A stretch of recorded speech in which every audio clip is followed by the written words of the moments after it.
Hello guys and welcome to episode 69 of the Beat Your Backlog podcast, a podcast discussing the things gamers like to put off, get to another day, and oh yes, will definitely beat later, their backlog. I'm your host as always, Adam, and today we are travelling through time in Squaresoft's aka Square Enix's iconic JRPG Chrono Trigger. And the game, if you don't know, was released all the way back in 1995. So in 2025, the year I'm recording this podcast, it's actually the 30th anniversary of the game. And it was originally released on the SNES, the Super Nintendo Entertainment System, and was developed by what was called at the time the Dream Team of developers, made up of three very, very well-known names. Hironobu Sakaguchi, who was the creator of Final Fantasy, Yuji Horii, who was the creator of Dragon Quest, and Akira Toriyama, who was the character designer on Dragon Quest and also the author of the very, very famous Dragon Ball manga. And when the game released, the reception around its release was very, very positive, with magazines like Nintendo Power and Next Generation praising it for its innovation and its mechanics, such as seeing enemies on the overworld map and the use of combos in combat. And it's kind of funny thinking that this was like the innovation of being able to see enemies on the overworld map in JRPGs. But yeah, it was very interesting that this was kind of like the forebringer of that, like the foundation of that, and JRPGs have built on it ever since. And for me, Chrono Trigger, it's I think we all have one of those kind of list of iconic games that we should have played if we want to call ourselves, in quotation marks, real gamers. And mine is pretty much as long as my backlog, I would say. Like, I actually thought this would be a good list to make for the Patreon exclusive podcast, Beat Your Bonus, because on mine there are games like the Mass Effect series, the Last of Us series, most of the Persona series I haven't played. There's so many games which I really should play, and I think like if you want to call yourself a gamer, which I actually don't like to do, but if you want to kind of really have a thought on these iconic franchises, you really should have played games on them, and Chrono Trigger is one of them. And yeah, these games sort of hang over me like a dark cloud, and really make me wish I had more time to play them. And recently, because of the 30th anniversary, I've really been thinking, like, I've really had the itch to play Chrono Trigger, and we've also been playing this game on the Beat Your Backlog Discord called Beat Your Bingo, and there was a couple of squares on there where I was like, okay, this could really fit in well. Chrono Trigger could really fit in well because it is the oldest game I have on my backlog in the sense of when the game was released.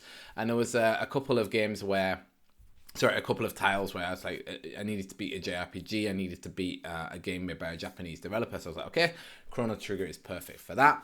Furthermore, recently IGN also made a list, I think, of their top 25 JRPGs, and made Chrono Trigger their number one on their list. So this really gave me like a big push to finally start the JRPG that I'd owned on Steam for years and years and years. And it was quite interesting because the first couple of hours of playing the game on Steam, I actually really liked the game itself. But I was playing basically with my laptop on my lap and using the keyboard for inputs. And it turns out the game wasn't really designed for keyboard inputs, even though the game is on Steam. It wants you to plug in a controller and use the controller and the buttons, but I was just too lazy to do that. So what I ended up doing after playing about 4 or 5 hours, I was like, okay, I can't play like this anymore, because the keys are like, let me look at the keyboard. It's like Z, X, C, and V were kind of like the input keys. And then I think it was like B was like back, so it was like just really random, really hard to tell. And as we'll get on to in the combat is really based on like timing, so if you don't know what keys to push at the right time, it makes the game quite hard. So I was playing it and kind of like, okay, I'm really enjoying the story, but I really hate playing it like this. So I asked a friend of mine who owned a Steam Deck, and I knew it was kind of sitting around gathering dust. I asked him if I could borrow it, and he said yes, and then I started playing it on the Steam Deck and managed to finish it, and it completely changed my experience. So yeah, let's get into it and ask, what is Chrono Trigger? What is it like going back and playing a game that is 30 years old? And is it really the best JRPG ever? Let's find out on this week's episode of the Beat Your Backlog podcast. But as always, before we get into the podcast, I would like to remind you that you can support my one-man show on Patreon. If you do, you will gain access to all of my content 24 hours early, and you will unlock the Beat Your Backlog bonus vault, which will be filled, or is being filled up, with exclusive podcast episodes. I recently put one up on my thoughts, my initial thoughts of the Nintendo Switch 2, and kind of gave it like that, a mini review. And these episodes are only for Patreon supporters who pay at the $2 or $5 tier. So if you'd like to listen to that exclusive content, please do go over to Patreon and subscribe.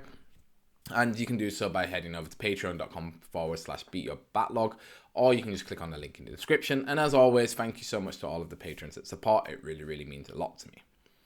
So as always with our reviews, we'll start with the story. And the story in this game starts and it really just hits the ground running. Like, I really like how older games don't give you really much context of what is happening. It's the typical RPG sort of 80s and 90s tropes of you awaken in bed by your mother, and it's basically you go from there. And it just sort of throws you in hopes that you catch up. And you basically are woken up by your mother. You find out you're this character called Chrono, and you live in the Guardia Kingdom. And today is a very, very special day because it's the Millennial Fair. And that basically is celebrating the millennium and that this kingdom is kind of prospering at the millennium. And what's really cool is that your friend Luca, who is an engineer and inventor, is going to show off her brand new teleporter there, so you want to go to the fair to support her. And as you reach the fair and explore it with Chrono, you literally bump into a girl called Marley, who is exploring the fair on her own as well. And after returning the necklace that she drops when you bump into her, you both agree to wander the fair together and inspect Luca's latest invention. Marley agrees to be Luca's guinea pig and volunteers to be teleported in her machine. However, when the machine boots up, it interacts with Marley's necklace and makes her disappear into a big big blue portal. And it's maybe suggests that Marley is not, is not who she says she is, or maybe there's more to Marley than first meets the eye. Chrono and Luca both decide that they have to go into this time warp or this teleport, or what would you call it, this portal, and rescue Marley, and decide to enter the portal, which teleports them back to 400 years in the past, into a very different looking Guardia Kingdom. One that is ravaged by war, and one that is whose beloved queen, what is her name? I think it's Lena, is missing. So the pair soon learn that Marley has been found by the soldiers of Guardia, who have mistook her for the missing Queen Lena. And in an attempt to get Marley back, Chrono and Luca search for the real queen, who it turns out has been kidnapped by monsters. Along their travels, they meet an anthropomorphic frog knight, who I call Fred, but in the game is just called Frog, who has subjected himself to exile for failing to protect the queen and prevent her disappearance. The three of you team up to storm the monster's keep and rescue Queen Lena, and after managing to do so, you return the queen to her rightful place on the throne and rescue Marley, who strangely looks very, very similar to Queen Lena, which is kind of foreshadowing what's about to happen next. As you say your goodbyes to Fred, Chrono and Luca and Marley return to the present and find a group of guards looking for them. Because it turns out the reason why Marley looks so similar to Queen Lena is she is one of her descendants. Yes, Marley is really a princess called Princess Nadia, who has snuck out of the castle against her father, the king's wishes, to attend the Millennial Fair. What's worse is, Chrono has been blamed for her kidnapping and put on trial for it. Having been found guilty, Chrono is thrown into jail, and however, it's not long before you manage to break out and meet up with Luca and Marley, and the three of you narrowly manage to escape capture again by jumping into a random time portal that sends you on an epic journey through time. And the story, it's very, very cool. Like, that's kind of like the start of, like, this is how the journey starts. But yeah, the story goes, so it starts off from the present day, which is in the game is 1000 AD, and it takes you all the way back to the Stone Age in 65,000 BC and into the dystopian future of 2300 AD. And as you are going through these different time periods, you learn that there are different problems in each time period, but eventually you find out there is one overarching threat in all of the timelines, and that is the threat of Lavos. And Lavos is a titan, seemingly made out of molten lava, and it is destined to bring a world-ending event in the year 1999, which only you can prevent. So to do it, you'll have to skip between the different timelines, picking up friends and allies along the way to prevent the Armageddon that is certain to happen. And I think it's really funny that 1999 there was this Y2K that once the year 2000 happens, all of the computers in the world will break and the world will end. Like, I remember specifically New Year's Eve at that point. My grandma, she was basically one of like the head of ITs for the company she worked at, and I remember she couldn't be with us on New Year's Eve in 1999 because she had to be in the office to make sure none of the computers messed up, and luckily they didn't. Everything was fine. But I think it's funny that they play into this with the event of Lavos happening in the game. And like I said before, the story really doesn't mess around in Chrono Trigger. It is a JRPG, but luckily it doesn't take hundreds of hours to beat, but instead took me only around 30 hours to finish the main quest and most of the side quests. Generally, I really, really like the story. I think it jumps through time really quickly, and it's very well paced and very fun. Like just switching to a different time zone just as you're getting bored with the one that you're currently in. There are some repetitive parts. For example, in the story, you get captured and thrown into prison and then break out again 3 or 4 times throughout the story in all of the different time periods. And there are also like a lot of antagonists where you're like, okay, before you really learn about Lavos, you're like, okay, so this is the bad guy of this is the main bad guy of the story, and then you beat them, and you're like, oh, now there's another bad guy, and like, oh, this must be the main one, and then you beat them, and then eventually you learn that Lavos is the main threat to the entire timeline, and these bad guys are just sort of like mini bosses that you have to beat along the way, and they keep the story going. So it is quite repetitive, but yeah, I think it's really kind of flies by because there isn't really that much filler in the story.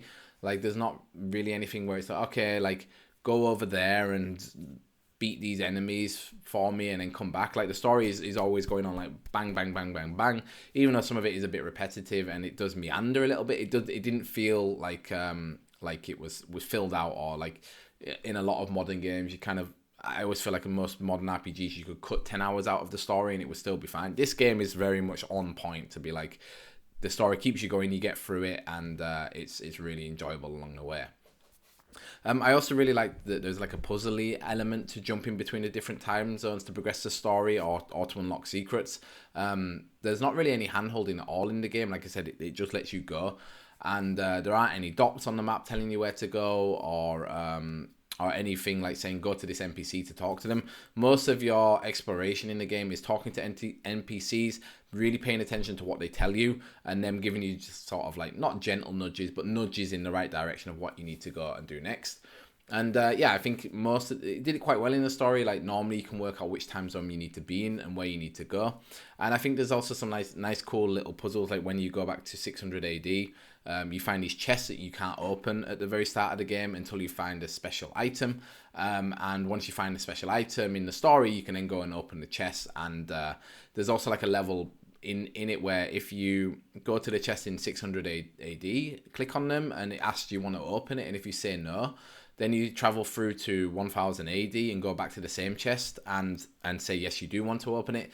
Basically, the item will be upgraded over that 400 years. So it's almost like the item's matured in that time, so you get a better item by opening it in 1000 AD. So an example might be like in 600 AD, in one chest you might have gotten like a piece of chainmail, but then if you open it in 1000 AD, you might have got a piece of plate armor that is like twice as good. So it's kind of cool little puzzles like that where you should wait and travel through the time periods to get better versions of them. There are also little side quests like that too. So there's one story where in 600 AD and 1000 AD, there are these two different wood carpenters. The one in the year 1000 is very motivated and wants to work, but he doesn't have any tools. And the one in 600 AD is very, very lazy and would rather spend time in a tavern rather than on a job site. So you ask the lazy one if you can have his tools, and then you travel forward in time to the motivated one, give him the tools, and then he goes to an abandoned mansion on the map and starts to renovate it, and you can like pay him to keep renovating it. And every time you do, it unlocks new battles for you, which then gives you more XP, gives you more items, and it just feels very like rewarding to do it. And I think it's kind of cool that you have these two. You need to get the items from the past to affect the future, which is very, very cool. In addition, the companions you meet along the way, I think, are all very, very interesting, and really for like the first time since, like I don't play that many RPGs, it has to be said, but one that I always got very invested into the characters with was Knights of the Old Republic, specifically the first one, and it was always hard in that game for me to decide like, okay, which of all these 10 characters should I take with me, because like in Knights of the Old Republic, you only can take 3 characters out at a time. And I really felt like that too here. Like I felt like I didn't really know who I wanted to come with me, because I felt all of the characters were intriguing and I liked them all. The only one I didn't really like that much was Marley, because she's very much like the damsel in distress, and somehow after meeting Chrono, she falls in love with him straight away. And that just feels a bit like antiquated, this sort of character nowadays. But the rest I really, really liked. So alongside Chrono, Luca, Frog, and Marley, other characters that can join your team are Robo, who is a robot from the future, who, unlike his robotic brethren, loves humans. He's a very, very tanky character who is also very interestingly very good at healing.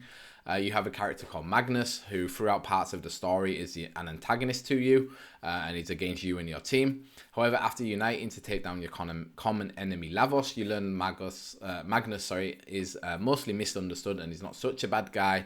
He's also very, very good at magic in battles.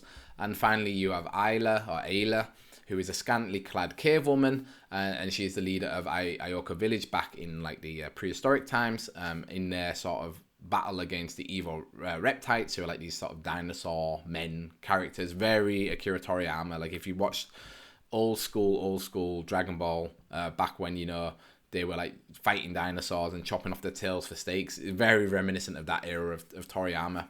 And Ayla, however you pronounce the name, she's a badass, and I think is like a very nice contrast to the kind of meek damsel in distress cliche that Marley plays in the story. And all of the characters have interesting stories. So when you meet them, they're all sort of they all have kind of problems that you help them solve. With Ayla, for example, you help her take out the reptiles. And then they decide to join you and help you. And in addition, the designs were all made by the legendary Akira Toriyama, who I've already mentioned, you know, from Dragon Ball, Dragon Quest, Sandland.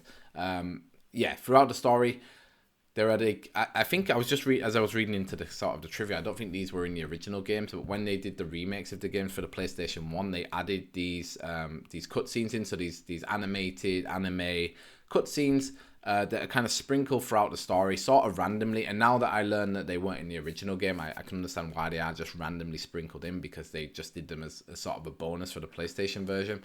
But they're really, really cool, like very, very nostalgic. Like I think the most famous one you probably know is when the character Frog gets his sword, the Matsune or Matsume.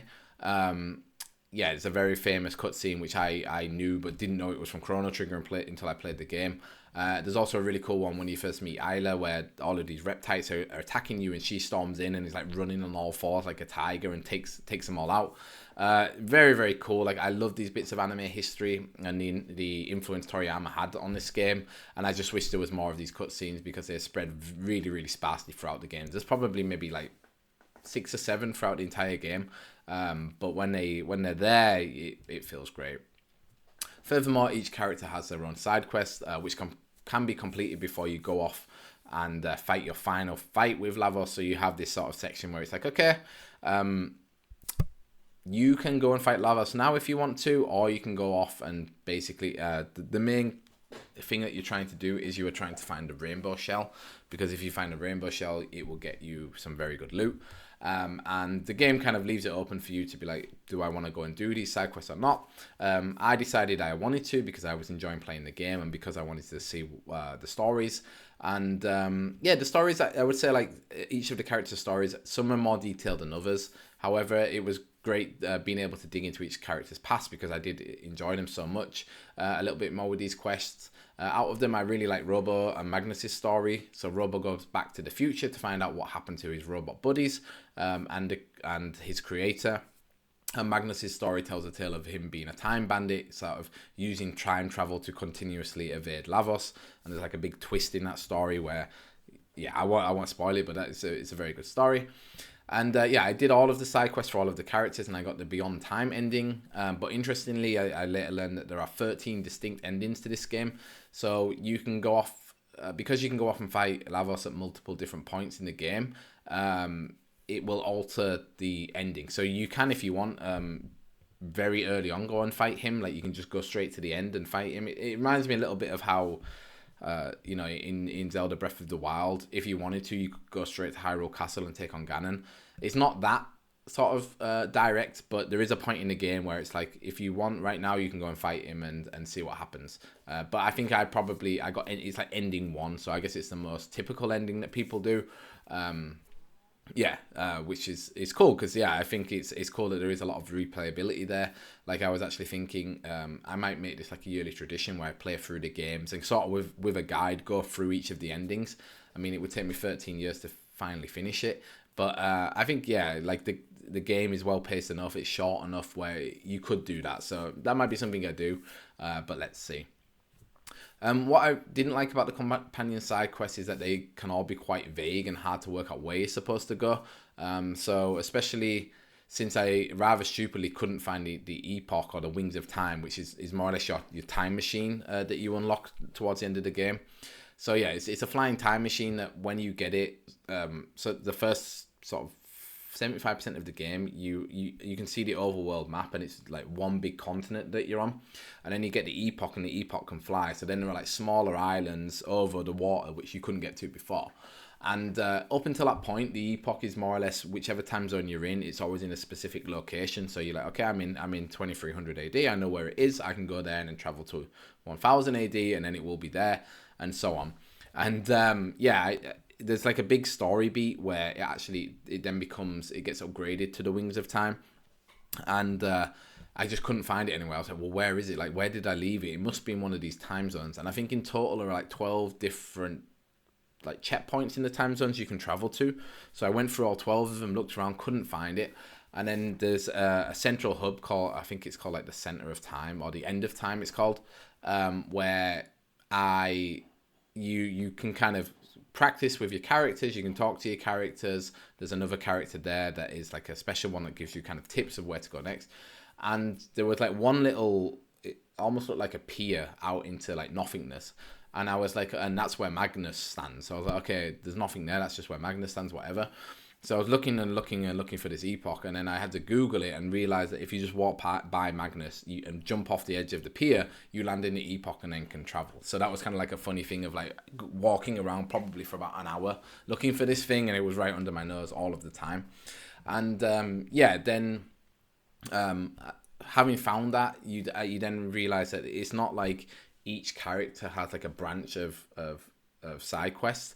It's like each of the characters' side quests all pile into this main one about the rainbow shell, which I didn't know. So you are more or less sort of wandering around looking for, I don't know, to finish Lucas' side quest, and then you realize like, well, actually I can't finish it because I have to then do frogs to progress Lucas, and then once I can progress Lucas more, I can then go and do Robos, and then eventually do Marley's, which is Marley's is the main side quest, I would say. The thing with her father and finding her. No, what is it? Yeah, it's like finding her father or something you have to do. So there was a little bit of vagueness there where it was sort of a bit frustrating to be like, okay, I'm not really sure what I'm meant to do. Like I said, the game doesn't hold your hand at all, especially not here, where it's just sort of like you could be where you're supposed to go next could be literally in any time zone at any point. And because the maps had grown even more because you had the Wings of Time or the Epoch, it could literally be anywhere. So that was a little bit frustrating and really reminded me of how games back in the day were, where there was a lot less games, and I guess games were more sort of aimed at kids, so they had more time to play them, and it just gives you like a reason to flesh out the amount of time you play the game, because you don't necessarily mind wandering around, like exploring, whatever. But when I was playing this game, it was getting very close to the Switch 2's release, and I was like, okay, I want to get the game finished soon so that I'm ready for the Switch 2.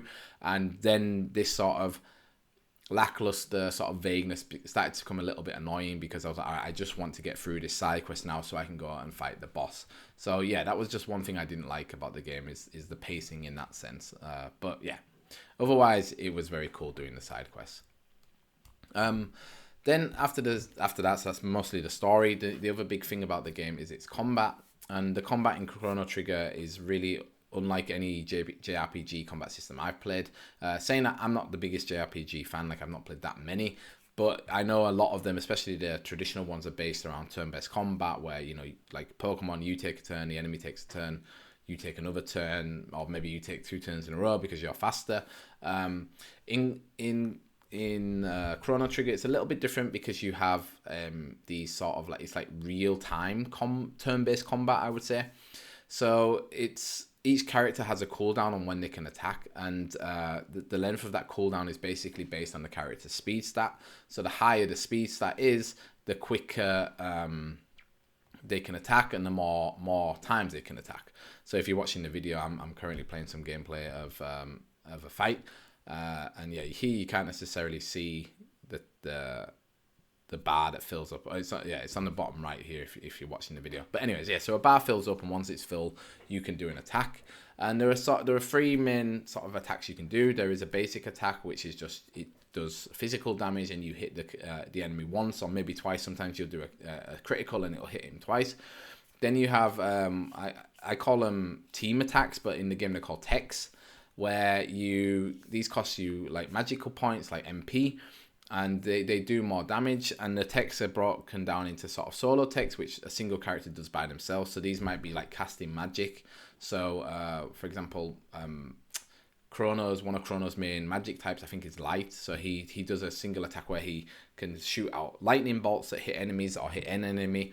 But then you can do these double and triple tech attacks where it will basically, if two characters have their attack bar full, so they can both attack at the same time, you can team up and do an attack together. So again, if you use Chrono as an example, he has an attack called Cyclone where he does it by himself and he just spins around and hits any enemies in like a circular radius. And Luca has an attack called Flamethrower, which shoots like a flamethrower at an enemy. And they do a dual or a double attack together called Flame Whirl, I think it's called, where Chrono will do his Cyclone and spin, and then Luca will shoot fire at his sword and set his sword on fire. So then it does more damage. So each of the combinations of all of the characters have these double and triple tech. So if you use the same three characters often enough, they'll learn a triple tech together, which will be a big attack where all three of them will take like attack together. I only managed to do this with Robo, Frog, and Chrono because they were like my main three. And yeah, it's very interesting. Like it adds sort of like a level of strategy to when you should attack, because you don't necessarily just want to attack one by one whenever a character has the ability to attack. It's kind of like you might want to wait for a certain character. Maybe like you've got low health, and you know Robo has an attack where he'll do a tech where he can heal one character, but if you wait for, I think it's Frog or Chrono, I can't remember which one, but then they will do a double tech together, and that will heal the entire party in one go. So there is sort of like some levels to that. Also, for the strategy, it's some of the attacks, they have like patterns. So some will be like a cross, some will be like a horizontal line, some will be a vertical line, some will be a circle. So you might want to wait and see what position the enemies are in, because sometimes the enemies will move around. And one good example is there is an attack which is between Chrono and Isla, a double tech called Falcon Strike, which is it's a pattern, is a horizontal line. So if enemies are stood in the horizontal line, or sometimes with boss battles, there will be 3 hit points or like sort of targets that you'll have to hit that will all be in a line. It's good to use this because you manage to hit all 3 at the same time. So yeah, so it's a bit more complex than standard turn-based. You of course also have your items, so you can use like potions to heal one character or all of the characters. There are potions for regenerating mana, there's potions for reviving characters, there's also potions that give you sort of temporary and permanent stat boosts. Very sort of traditional in that sense. But yeah, I think the combat, it was very like 50-50 between regular battles and boss battles. Regular battles were pretty easy, with enemies usually always dying in 1 or 2 hits. And at first I didn't like this, because I wanted more of a challenge in the early game, because I was like, I really want to learn these systems and I want to be able to level up as quickly as possible, so I want harder enemies to do that.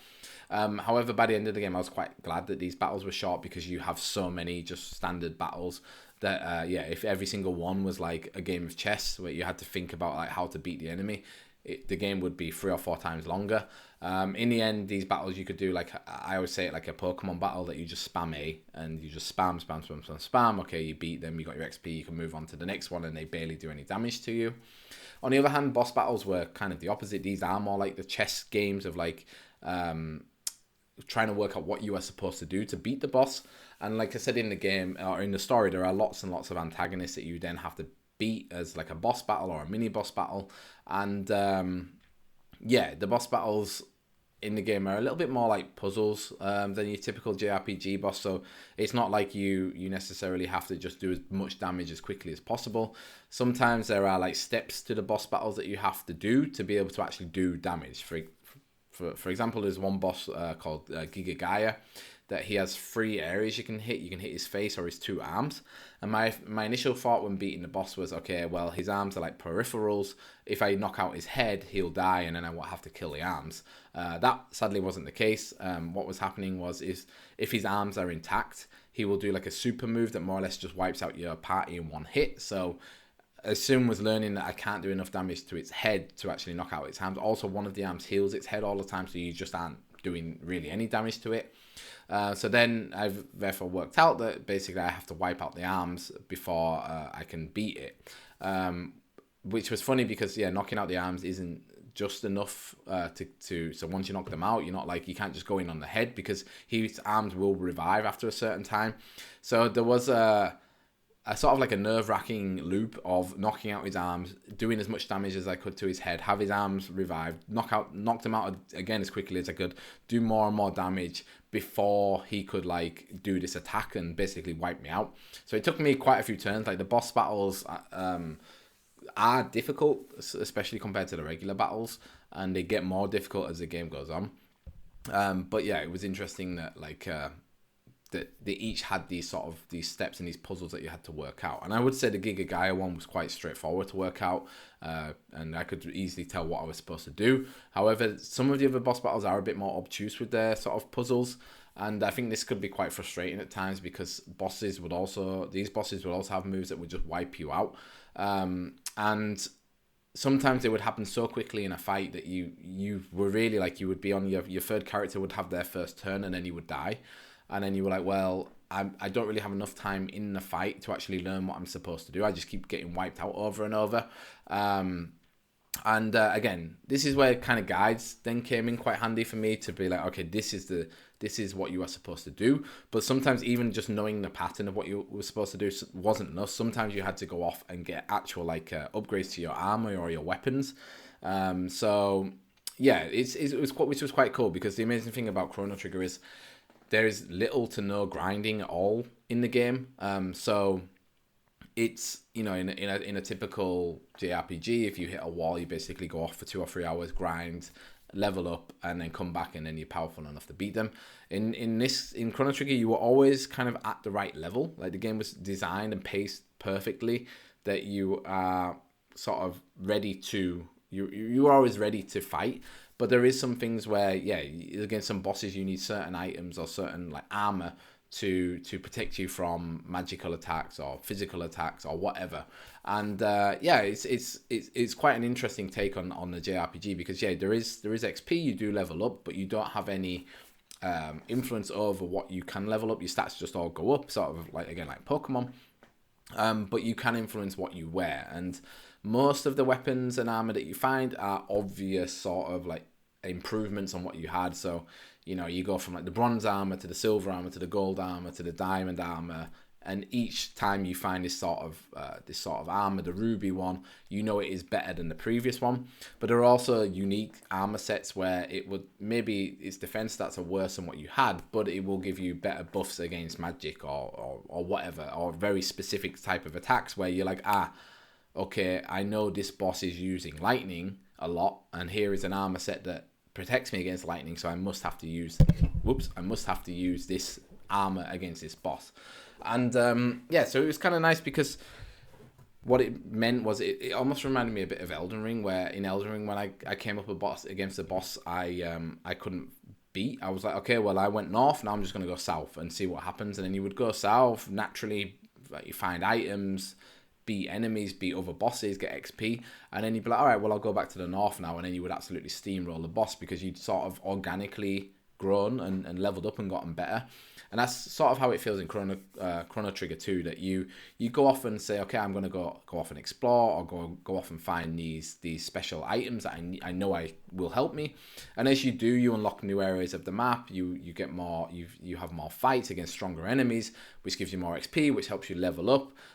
So then you're sort of, again, like organically leveling up and finding items to then go back against the boss and beat them. And and continue the story, which is something I really, really liked. And I think this sort of lack of grinding, I think, is why the game has aged so well and why so many people like it so much, because you aren't having to go in and just like after every boss battle go and fight, level 2 balls in a forest to beat the next boss. It's just very, very well paced, very well designed, and it just feels fun and, like I said, very organic as you progress.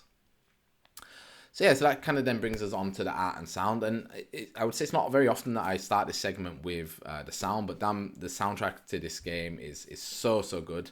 The composer Yasunori Mitsuda created a gaming musical masterpiece, and it was so early on in his career. Like, I think he'd worked on a couple of games before Chrono Trigger, but I just listened back to the playlist or the soundtrack as I was writing a review, and I was like, God, there's so many good songs here.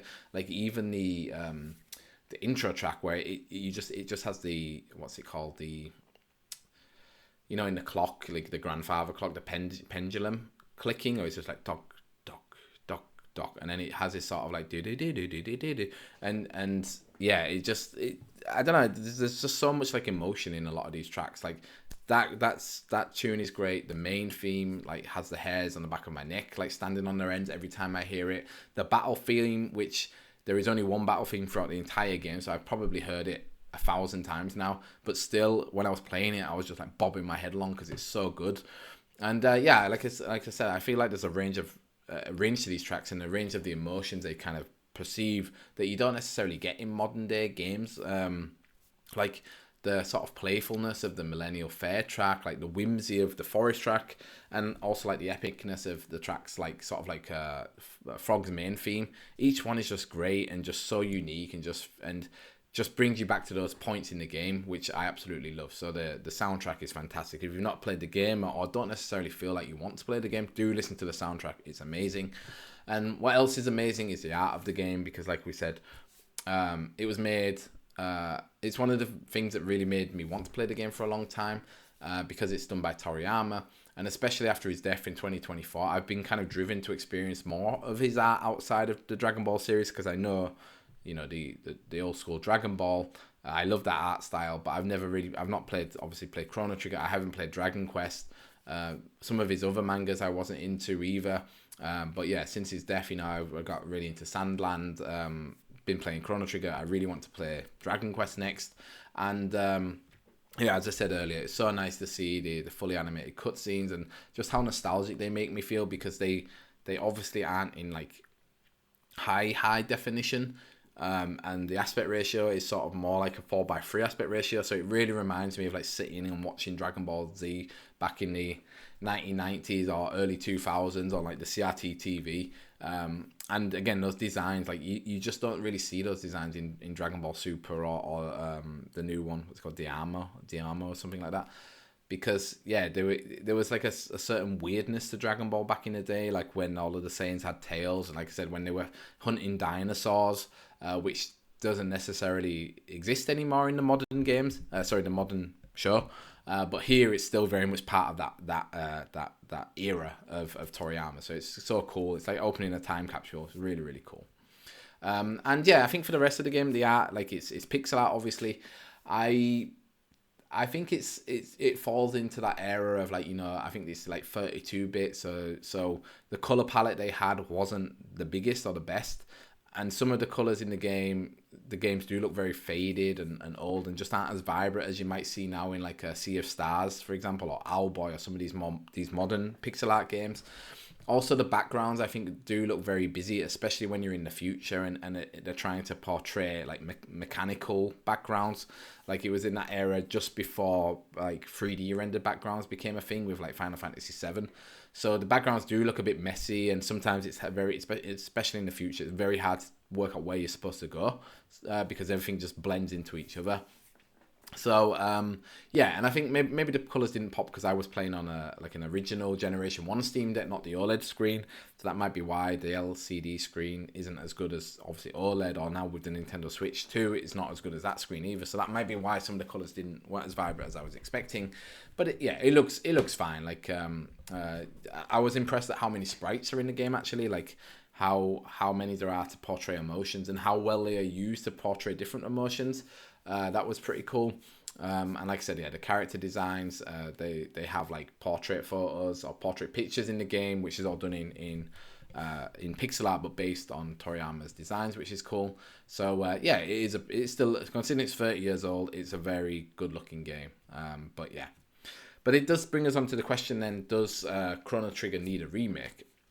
And whilst playing the game, there was a supposed leak that a Chrono Trigger remake was coming from Yuji Horii, who was one of the creators we talked about later. This later proved to be false, however. Having just finishing the game, I would really love a remake of it. This is mostly to like see the Toriyama art be upscaled into 4K and have those more bright and vibrant colours. I would love it if Square Enix took this game and did what they've done with Dragon Quest and Octopath Traveler, redo it in this 2D HD art style with gorgeous lighting and particles and whatever.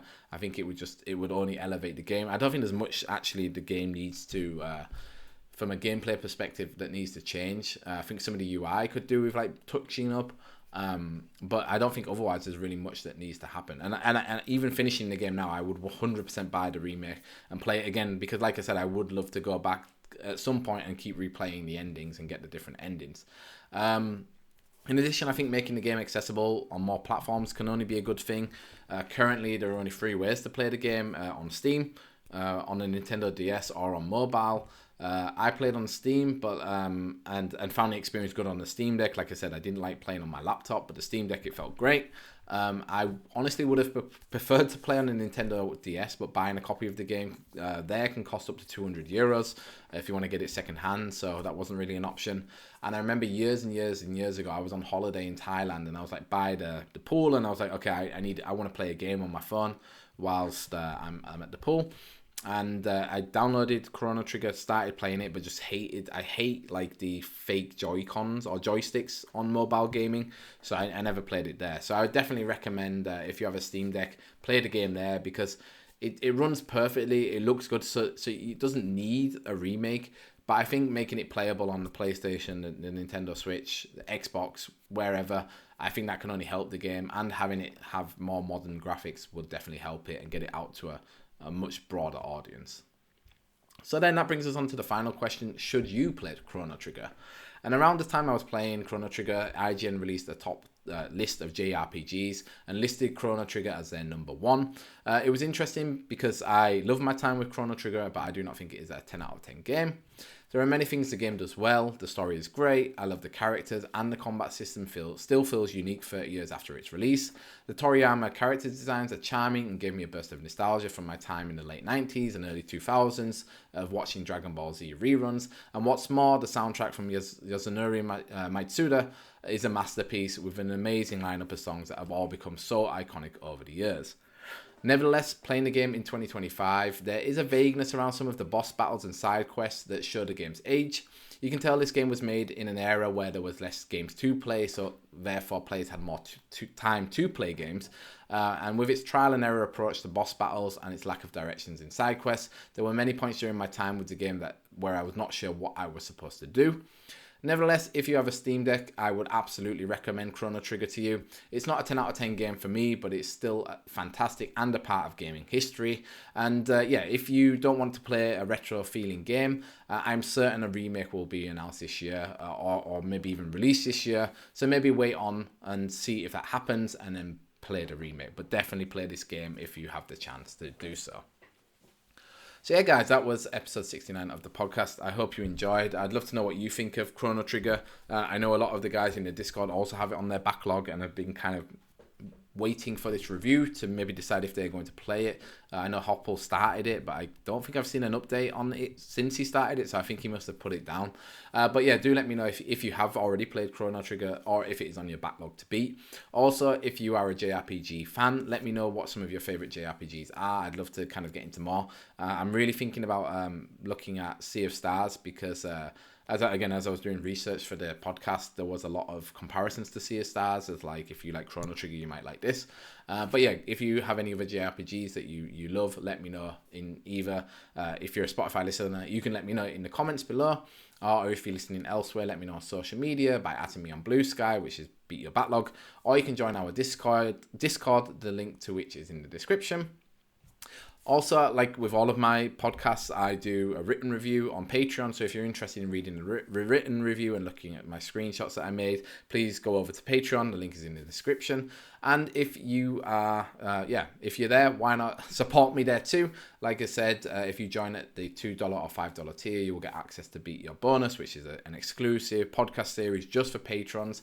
You'll also get all of my content, so reviews and podcasts and any articles that I write, everything you get exclusively early on Patreon, 24 hours before everyone else. And you also get a nice little gold name in the Discord server as showing that you are supporting. So yeah, if you've been listening to the podcast a while and you've been enjoying, please do consider supporting because it definitely helps me out. And yeah, if you're in the mood to listen to more content of mine about a 90s Squaresoft JRPG, check out episode 54 of the podcast, which is about the excellent Super Mario RPG remake on the Nintendo Switch. And finally, as always, if you haven't done so already, please give the podcast, wherever you're listening, 5 stars, because that does help new people find the podcast. And yeah, new people are always good. So thank you so much for listening, guys. I hope you enjoyed, and we'll see you in the next episode. Bye-bye.